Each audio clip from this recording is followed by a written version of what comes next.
Long ago, in a place called Jumbar, there lived a young woman named Zola. Everybody in town was familiar with her. She was stunning, with radiant eyes and flawless skin. When villagers noticed her, they would pause and admire her striking beauty. However, there was something different about Zola. People feared her. She deeply despised men. Zola was unlike the other women in Jumbar. She never giggled or grinned at anyone. Her expression remained stern, and if a man approached her, trouble followed. She refused to let them near her, and if they attempted, she would strike them until they collapsed. The village men understood not to provoke Zola. Some bore swollen eyes from her blows, while others carried bruises across their bodies. Nobody wished to experience Zola's wrath. Even though she was breathtaking, men dreaded her far more than they admired her. "Keep away from her," they warned each other. "She isn't like other women." People murmured her name as though it was a cautionary tale. And so, Zola lived in Jumbar, gorgeous yet feared by all. One afternoon, Zola visited the market to purchase food. The marketplace was bustling, filled with voices and merchants selling their goods. As always, Zola moved through the crowd without acknowledging anyone. She selected some vegetables and prepared to leave when an unaware young man accidentally collided with her. Without hesitation, Zola's hand shot through the air, slap. She struck him hard across the cheek. The sharp sound echoed and everything fell silent. The entire market froze in shock. The young man, horrified, felt his face burn red but didn't retaliate. He understood the consequences. His eyes widened in panic as he quickly lowered his head. "I'm sorry. I'm sorry," he stammered. He didn't linger for a response. Instead, he spun around and sprinted away, vanishing into the sea of people. The market women shook their heads. Some exchanged hushed words. "She's done it again." But nobody dared confront Zola. They knew better. Everyone did. Life in the market resumed, but the terror of Zola only deepened further. Fear of Zola only grew stronger in their hearts. In Jumbar, many men still wished to wed her. Though terrified, they couldn't resist her striking beauty. Some believed, if I treat her kindly, she might soften. Others assumed they could change her nature, making her gentle again.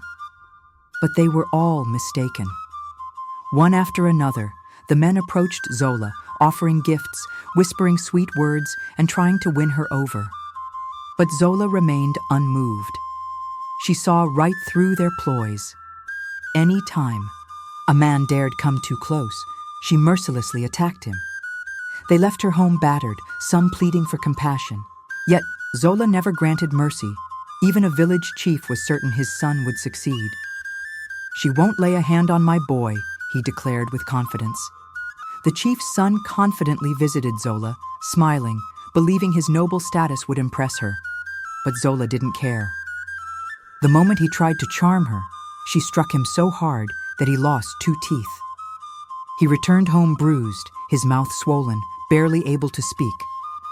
Furious, the chief considered revenge, but knew better than to challenge her. From that day, every man in Jumbar understood. Zola would never allow any of them near her without a fight. The men had endured enough of Zola's wrath. Tales of her strength spread far and wide, reaching every corner of the village. The elders grew concerned. Why does she behave this way? They wondered. She's powerful, but why such hatred toward men? Determined to find answers, they summoned Zola to the village square. People gathered in large numbers. The men, women, and even curious children came to witness the moment. Zola arrived, tall and fearless, meeting every gaze without hesitation. The elders sat in a circle, waiting. But Zola neither bowed nor showed any sign of fear. She stood firm, her eyes unwavering. Finally, one elder questioned, "Zola, why do you attack the men?" Another asked, "Why harm every suitor who approaches you?" Zola remained composed. She met their eyes and firmly declared, "No man will ever control me." and I will never stop fighting them." Her words stunned the crowd. The villagers murmured, exchanging uneasy glances. The elders were baffled, unable to comprehend why she had said such things. "But why, Zola? What made you this way?" one elder inquired. Yet Zola remained silent, refusing to respond. She stood still, offering no explanations.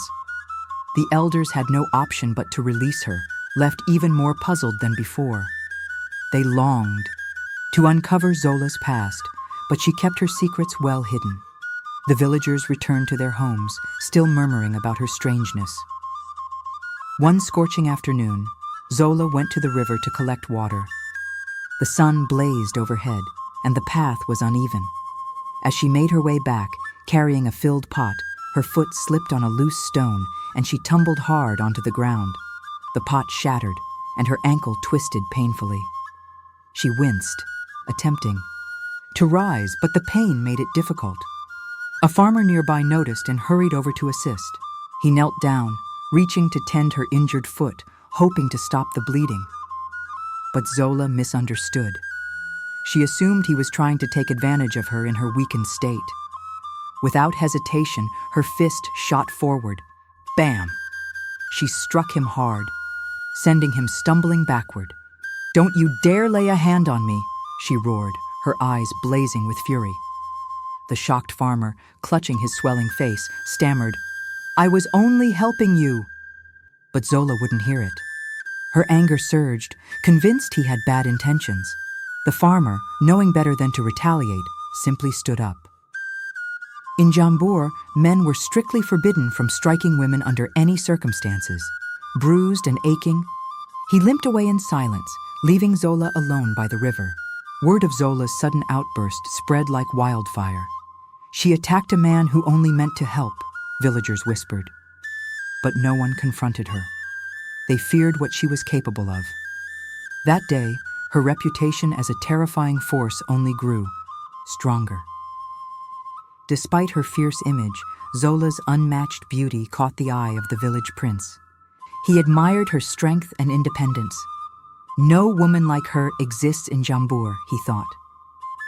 Believing he could win her over, he began visiting her often, bringing luxurious gifts, delicate fabrics, exotic fruits, and exquisite jewelry. Zola didn't immediately push him away, yet she didn't welcome him either. She remained wary, her sharp eyes watching his every move. The villagers couldn't believe it. Could the prince be the one to change her? They whispered among themselves. One day, the prince invited Zola for a stroll along the river. The air was crisp, and as the water flowed smoothly, they walked together. The prince thought, "Maybe Zola is finally warming up to me. She hasn't pushed me away yet." Feeling self-assured, he made a grave mistake. He stretched out his hand to hold Zola's, assuming it was a harmless, affectionate act. To Zola, however, it was far from gentle. It felt like dominance, just like the men she had battled before. Instantly, her fury ignited. Her eyes burned with rage, and before the prince could utter another word, she struck. Bam! She hit him square in the chest. Pow! Another punch landed on his face. The prince tried to shield himself, but Zola was both too swift and too powerful. She didn't stop until he lay sprawled on the ground, bloodied and bruised. His guards, who had been stationed nearby, sprinted over. They lifted the weakened prince, his face swollen, cuts visible on his arms and legs. As fast as possible, they carried him back to the palace. When word spread through Jumbar, disbelief struck the villagers. "Zola attacked the prince," they gasped. "No one has ever dared touch him." Even though they had always feared Zola's wrath, none imagined she would dare harm royalty. The entire village buzzed with speculation, wondering what the consequences would be. When the battered prince returned to the palace, the king was enraged. "Who would dare do this to my son?" he bellowed. His furious voice echoed through the halls, making the servants tremble. But they all knew it could only be Zola. No one else in Jumbar would have the audacity to lay hands on the prince. Without delay, the king summoned Zola to the palace. The news traveled quickly, and soon a crowd gathered, eager to witness what would unfold. "How will Zola answer the king?" they murmured. The palace courtyard overflowed with villagers, all anticipating her arrival. Finally, when Zola appeared, she strode in confidently, her head held high. The people observed her, expecting fear, but there was none. She stood proud before the king, meeting his piercing gaze without hesitation. Just as she had before the village elders, she remained composed. The king, seated on his throne, glared at her intensely. "Why did you strike my son?" he thundered. His powerful voice thundered across the courtyard, sending shivers through the crowd. But Zola remained unmoved. She stood firm, her face hardened, her eyes filled with both. "Speak, girl!" the king roared once more. Yet Zola remained silent, her lips sealed while her heart pounded inside her chest. The villagers leaned in, eager to hear her response, but she kept her reasons hidden, unwilling to justify herself before the king. His rage deepened. "How dare you defy me with silence?" he bellowed. But Zola stood motionless, her secret locked away. The villagers whispered among themselves, speculating about her actions, yet no one truly knew. For now, Zola's truth remained buried deep inside her. The king, growing increasingly furious, demanded again, "Why did you harm my son? Answer me or suffer the consequences." Zola's heart grew heavier, and at last, she could no longer hold back. Her once fierce and hardened expression wavered, and for the first time, the villagers saw something new in her eyes, pain. Tears welled up as she began to speak, her voice trembling. "My father, the man meant to protect us. He was not kind," she murmured, her words low but laden with sorrow. The villagers inched closer, straining to catch every word. Zola's eyes glistened with tears as she finally revealed the truth she had long concealed. "He hurt my mother every day. He treated her like she was nothing, shouting, shoving, and silencing her with threats. The moment she dared to speak, he raised his hand and she grew quiet, too afraid to resist. The crowd was frozen, hanging on every painful detail. Zola's voice wavered as she went on. "One day, my mother was carrying a child. A minor argument erupted, something insignificant, yet my father lost control. He lashed out, beating her, so viciously that she collapsed. That day, she lost the baby." Zola paused, her tears now flowing without restraint. And soon after, she lost her life too. The villagers gasped, horrified by the terrible revelation. Zola stood trembling, overcome with grief as she spoke of her mother's tragic end. "I was just a helpless child, forced to watch her die, powerless to save her." She wiped her face, though her sorrow didn't subside. "After my father passed, soon after, I believed I was finally safe. But when I went to live with my uncles, things did not improve. After her father was gone, Zola hoped the nightmare was over. She dreamed of a fresh start, free from cruelty. But what awaited her was far worse. Zola's uncles were cruel men, just like her father, only worse. Every day, they brought different women home, and she watched as they treated them without respect. These men forced themselves on them, using harsh words and vile actions. Women had no choice but to obey, too afraid to resist. But it wasn't just the outsiders, their own wives, the women who lived in their house, suffered just as much. Whenever they spoke up to defend themselves or ask for help, Zola's uncles would raise their hands, ready to strike. These wives lived in constant terror, never knowing when the next beating would come. They were threatened, shoved, and sometimes hurt so badly that they couldn't walk for days. Zola saw it all, day after day. She witnessed how the men around her only sought to control and dominate. They never listened, never cared, and only used their strength to make women feel powerless. It was in those moments that Zola made a vow. She swore to herself that no man would ever have power over her. No one would ever make her feel small. She hadn't been able to save her mother. She couldn't protect the women in her uncle's home, but she could save herself. From that moment on, Zola's heart became unyielding, hardened like stone. She would never allow any man to come close enough to hurt her. And so, she became the fierce girl the village knew, strong, fearless, and untouchable. But beneath that, strength and rage, there was more than just anger. There was a hidden story, a pain no one had ever tried to understand. When Zola finally revealed her past, the village fell silent. They had always seen her as a menace, someone wild and untamed.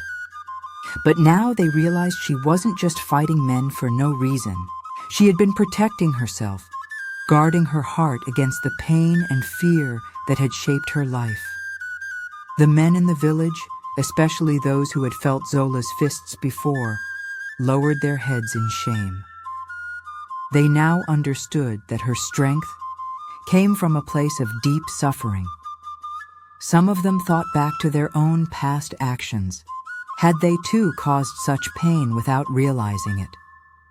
The women of the village, who had spent years suffering in silence, looked at Zola with newfound respect.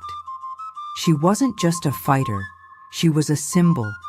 She had stood her ground not just for herself, but for all the women who had endured in quiet submission. Now, she wasn't just feared, she was admired. Symbol of strength, someone who had refused to be controlled or beaten down. Even the prince who had once thought he could Tamazola understood the mistake he'd made. He realized the pain he had caused her, and with a heavy heart, he apologized sincerely. He promised never to hurt her again, and to respect the strength she carried. The king hearing Zola. Story made a declaration. No man in Jumbar shall ever treat a woman badly. Again he said, his voice firm.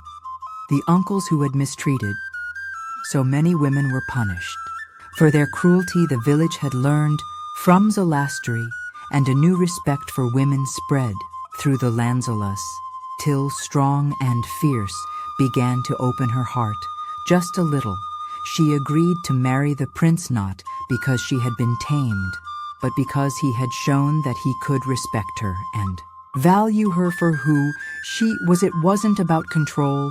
It was about strength meeting strength, respect meeting respect. The village celebrated the union of Zola and the prince.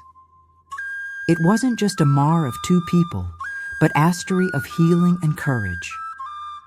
Zola's journey from pain and fear to strength and respect became a story told for generations.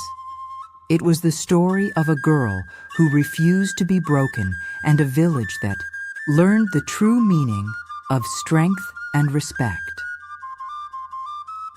I hope you found the story enjoyable. If you did, be sure to hit the like button, share your thoughts on the lesson from this tale, and remember to subscribe to the channel for more captivating stories like this. Thank you.